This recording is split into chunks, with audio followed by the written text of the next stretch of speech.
Hello, everyone. Welcome to this webinar on project management as a career and the prospects there, and how will the PMP certification help you maximize it. Before we proceed, let me quickly introduce myself. My name is Janakiram. I'm shortly known as JD. I have more than 18 plus years of experience, predominantly in the project management area. I'm also PMP certified in the year 2014. It's been more than 10 years since I got certified, and for a large part of it, I have been coaching people get certified successfully in PMP. I'm also author of a book called Practical Agile for Beginners. This is particularly for those people who are new to Agile and are willing to explore the length and breadth of Agile.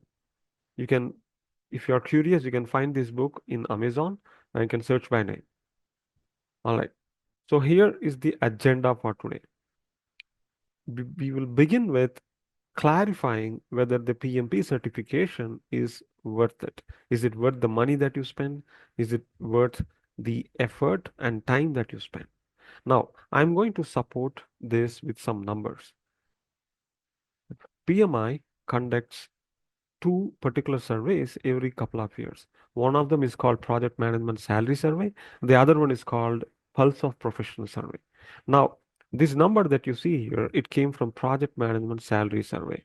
It says that certified PMP professional project managers earn 33% higher than their non-certified counterparts. Now, this is a global average and it's a very impressive number, right? On an average, a PMP professional earns 33% more than the non-PMP person. Now, in some geographies, this number is even higher. For example, in North America and Africa and Indian subcontinent, you'll find this number reaching 40 and even 50%. So that's impressive. Now, as we speak, we have around 1.5 million active PMP certification holders all over the world. Now we have a lot of company, but some of you may think that there are too many people out there. Maybe it's crowded, right? Now, survey and statistics say the other way around. Like I said, there is one more survey that PMI conducts once in every couple of years. It's called Pulse of Profession. Now, the most recent survey says there is an estimated 25 million new project management professionals needed by 2030. Okay, and this 25 million is consistently the same number that you have been getting for the past couple of surveys, which shows that the demand is way more higher than the supply, right? If I go back to a previous slide, we have a supply of around 1.5 million certified professional project managers across the world, and the demand is going to be for 25 million in the next half a decade. Right, so the demand is way more higher than the supply. And if you are someone looking for project management as a career at this point of time, this is the right time for you to get certified and look for project management jobs. Now, the last number I'm going to back my claim is the rating of the certification itself, right? So PMP happens to be the leading project management certification across the globe for a long time. And as far as I remember, since the early 2000s, right, we are talking about more than 20 years being the leading project management certification. And it's going to hold the title for a long time. And there is a reason for that. And we'll understand as part of this webinar why, right? But to give you a quick explanation, PMP has a comprehensive syllabus. It's like a mini MBA, like a claim with others, right? So it covers a lot of end-to-end project management knowledge, which makes you has you equipped with all the skills necessary for the job. Now we understand from the numbers that PMP is worth the effort, time, and the money that you spend it. But the question is, are there really good opportunities for project managers, right, from a career perspective? Now let's look at options that we have as project managers. Right? Now, one possible option, particularly if you are new to project management as a role, or if you have very little experience in project leadership, is you may end up being a junior or an associate project manager or assistant project manager, right? This is particularly for those people who are entry level into project management and have lesser experience in project management. Right? Or if you are planning to launch your career in project management, you have great scope here. Now, there is one more role in the PMO. PMO stands for Project Management Office. This is a department in organizations which have a lot of projects. It is a centralized department that has an overview of what's happening in every project, right? So in this role, you may play the role of a project coordinator or a PMO analyst, or it can also be a PMO or a project management expeditor, right? So you may be facilitating various project management ceremonies. You'll be coordinating between projects or within project. You'll be tracking the project progress, and you'll be reporting the project progress to various internal stakeholders in your organization. Now, predominantly, most of the roles in PMO or project coordination, they do not involve decision making, right? They are more towards tracking the progress and reporting the progress, coordination, facilitation of various project management activities. Right. And in a more modern world, we have many adaptive practices in project management, particularly uh, what you might have heard as the agile set of practices and frameworks. Right. So the leadership in agile framework is called servant leadership, and the most popular form of leadership is the Scrum Master role, the role of a Scrum Master. Okay. Now the role of a Scrum Master is slightly different from the traditional leadership role. Is that he's given lesser authority on people and more authority on facilitating the project, right? So a Scrum Master would typically shield the team from distractions, helps the team focus on what they have committed to stakeholders and customers. He also helps the team overcome obstacles, right? Obstacles delay the work being delivered to stakeholders and customers, and the team should not be focused on overcoming obstacles, right? It should be the project manager or the Scrum Master in this role helping the team overcome them. The team's only focus should be on what work should they deliver. And more importantly, he should communicate to the team the communication. He should communicate to the team the vision of what is being tried to achieve by the project, right? So it is a more modern approach towards leadership. The focus is more on people, values, collaboration, self-organization, cross-functional setup, and value delivery. Right. Now, the more traditional role is that of a project manager, right? This is the most common leadership role in projects across the world, across industries, right? And the project manager is end-to-end responsible for the project, right? Accountable for the project. He is involved in decision making as far as the project is concerned, is accountable for the project. Now, I cannot put it in a more black and white terms, but in coming slides, I would exactly explain what does a project manager do, right? This is probably the most popular role when it comes to leadership in projects. Now, one layer above project management is where you have program management, right? So, in program management, you may also play the role of a project sponsor. Project sponsor is anyone who would have the authority to fund projects, right?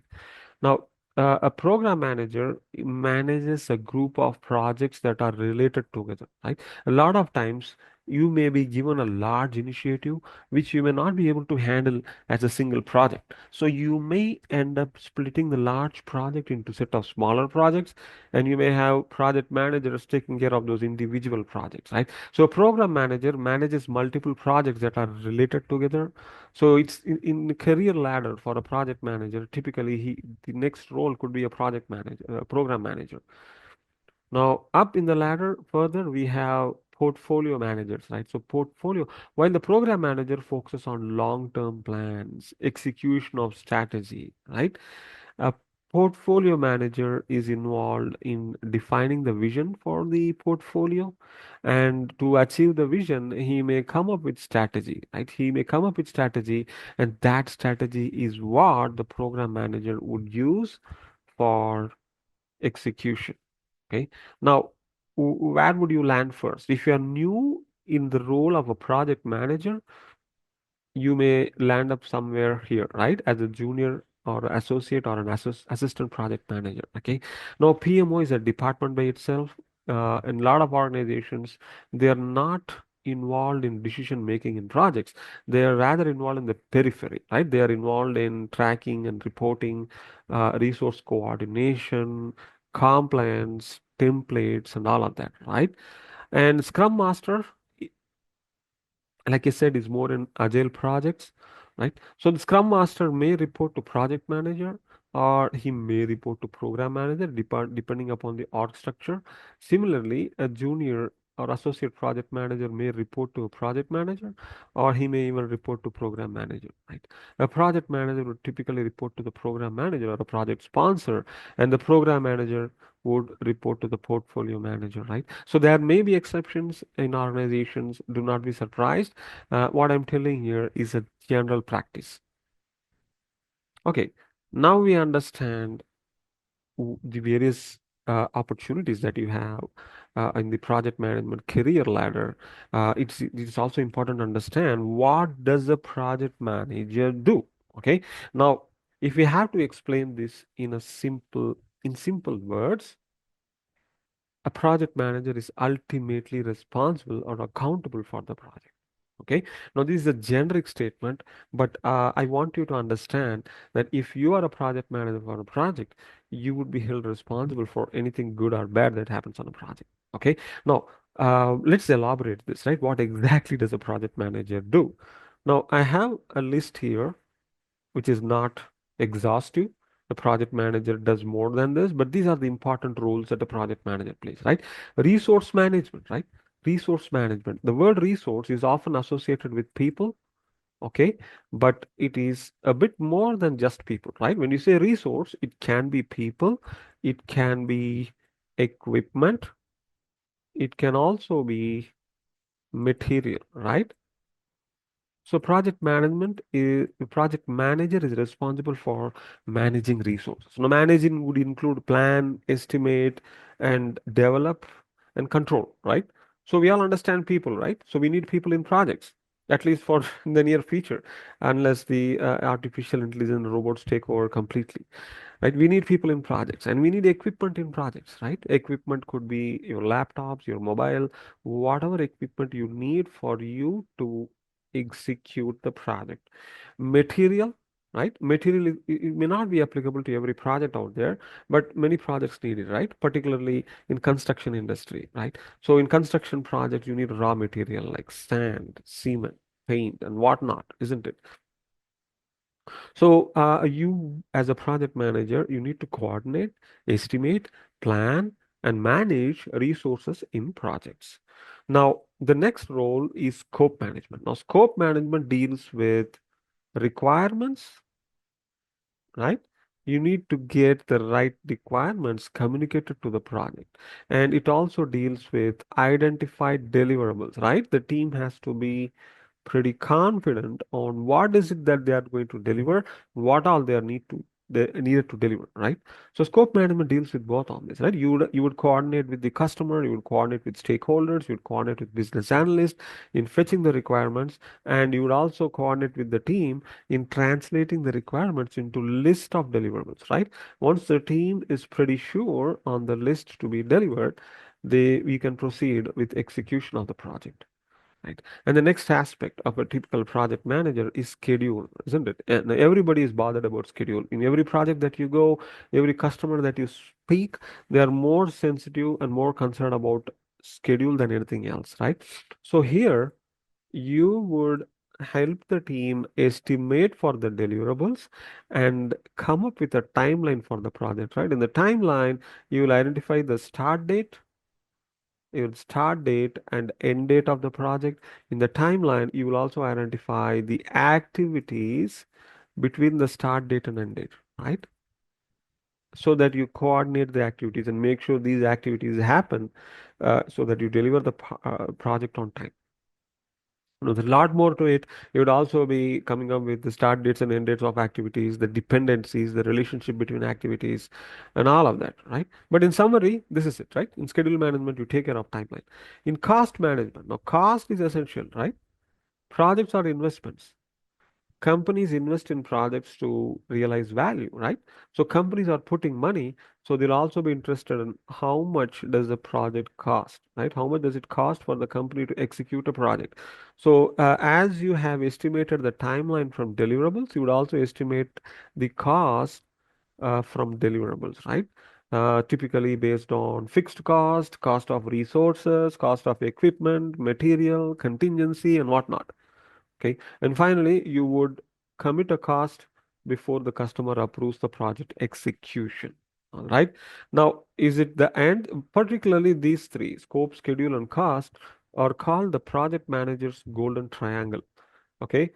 These are also called the triple constraints, right? So these are the three factors which the project manager juggles between, like a juggler, right? Okay. Now, change management. On change management, you will deal with deviating plans. Okay. All said and done, there is no guarantee that plans get deviated, isn't it? So whatever scope you have committed with the customer, whatever schedule that you have committed with the customer, whatever cost that you have committed with the customer, they are bound to change, right? Not every project goes exactly 100% as the plan. There are always deviation. Now, how do you handle plan deviations in plan is where change management comes into picture, right? You will not entertain deviating plans informally, isn't it? If there is a plan that is getting deviated, you got to scrutinize it, control it, right? And if the deviation is unavoidable, you would have to rebaseline your project, right? What is the new cost? What is the new schedule? And what is the new scope for the project, right? Everything has to be formally baselined, and change management exactly does that. So the project manager coordinates change management. The project manager is also responsible for overall risk management in the project, right? Now, risk is nothing but uncertainty, right? Anything that can possibly deviate your project goals and objectives is a risk. It's uncertain possibility of certain things impacting your project goals and objectives, okay? And the project manager is supposed to perform risk management, identify, right, and prioritize risks. You may not be able to handle every risk at the same time, so you would have to prioritize and go up the high priority risk, and you would have to respond to risk, isn't it? The project manager is responsible for all of this in risk management, right? And there is a lot more that the project manager does. For example, he's also involved in configuration management. He's also involved in quality management. He's also involved in procurement or contract management, communication management, stakeholder engagement, and a lot more.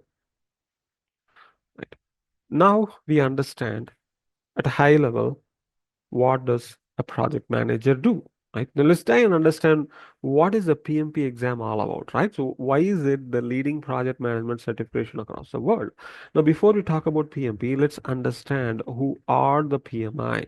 PMI stands for Project Management Institute. They are a US-based non-profit organization. Okay? They were founded in the year 1969.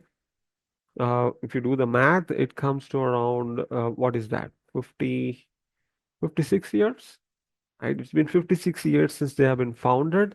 And what do? They are the leading authority on project management, right? 56 plus years of expertise in project management. Without a doubt, they are a leading authority, right? So what do? They regulate award certifications like PMP, right? PMP is their flagship certification, and apart from that, they have many other certifications, at least a dozen certifications. Like ACP is for Agile practitioners, CAPM is for people who are new to Agile, and we also have certifications on Enterprise Agile equivalent called Disciplined Agile, Scrum Master, coaching, and a lot of that, right? Now, these are the PMI, and since they have a long history of more than 50 years, they are highly valued across industries, across geographies, and this is exactly why their PMP has a lot of value. Now, what is the syllabus for the exam, right? The syllabus for the exam is divided into three domains: people, process, and business environment, right? Now, people, it makes sense. As a project manager, you have to handle people. It may be the people who report to you in the project, it may be the customer, it may be the stakeholders within and outside the organization. It could be the program management, the governance, the steering committee, peer project managers.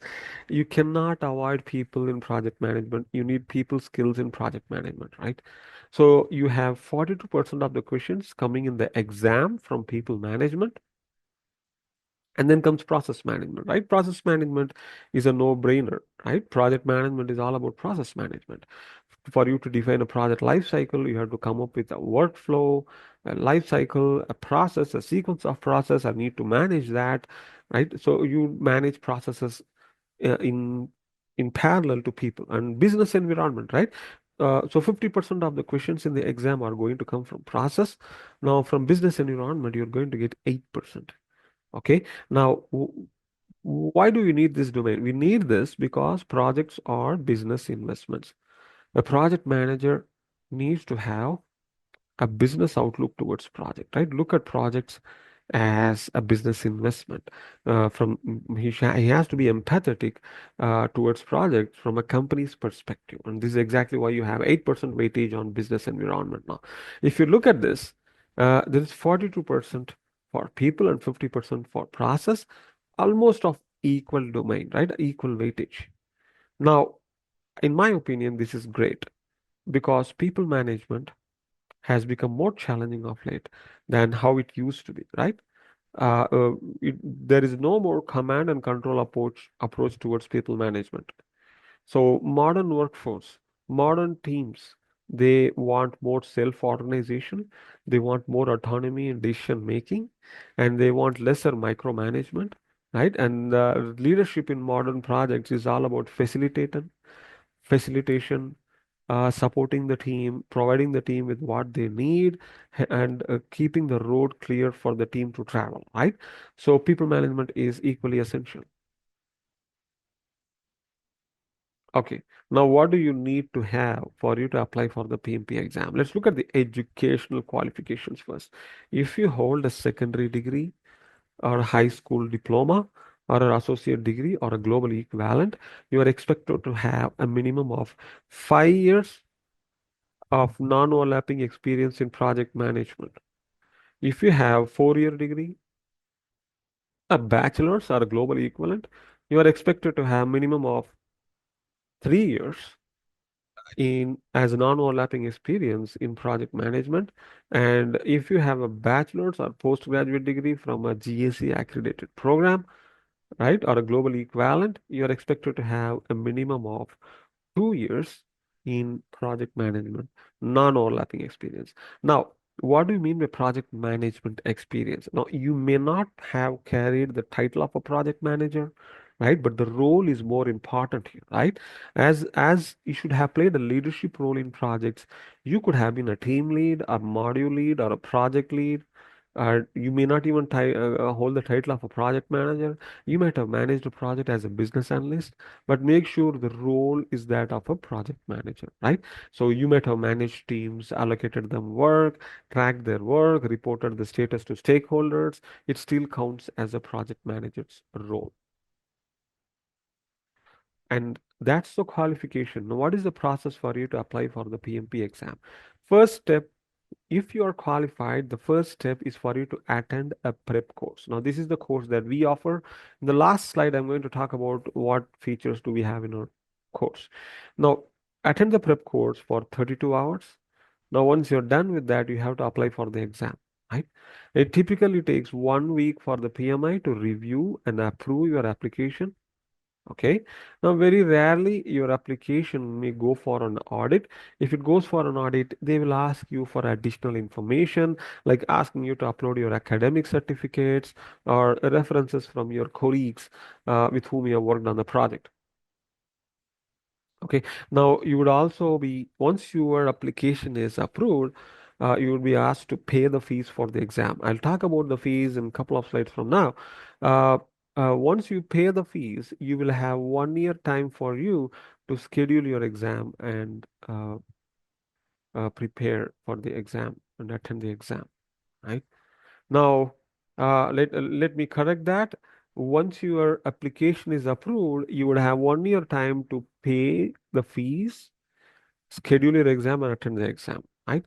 So I normally recommend people, once you complete your PMP prep course, go ahead and apply for the exam, right? The application is not going to cost you.